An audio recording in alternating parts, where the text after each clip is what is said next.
জানেন আপনি যখন মারা যাবেন মুনকার নকির আসার আগে আরেকটা ফেরেশতা কবরে আসবে, যার নাম রুমন। সে আপনাকে বসাবে, বলবে লেখো, উকতুব আমালাক, তোমার ৬০ বছর কি কি করেছো প্রত্যেকটা মুহূর্ত লিখে দাও। ৭০ বছর যা যা করেছো সব লিখে দাও। ৯০ বছর যা যা করেছো সব লিখে দাও। আপনি জীবনে একটা বাজারের লিস্ট লেখেন নাই, আপনি জীবনে একটা দোকানের হিসাব লেখেন নাই, আপনি ট্যালেন্ট ছাত্র ছিলেন, শুধু লিখতে বিরক্ত লাগে বলে আপনি ফার্স্ট ক্লাস পান নাই কলেজে, ইউনিভার্সিটিতে।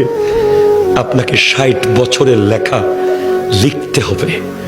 প্রশ্ন করবেন, এই ফেরেশতা কালি কোথায় পাবো এত? বলবে মুখের থুতুকে কালি বানাও। কলম কোথায় পাবো?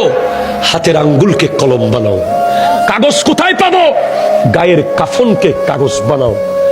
লিখে দিতে হবে। নামাজ পড়েছেন, কলম চলবে দ্রুত। রোজা রেখেছেন, কলম স্পিডে চলবে। দান করেছেন, কলম স্পিডে চলবে।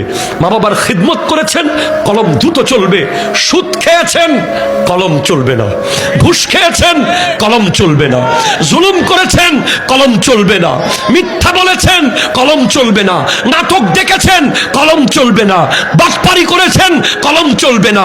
নামাজ পড়েন নাই, কলম চলবে না।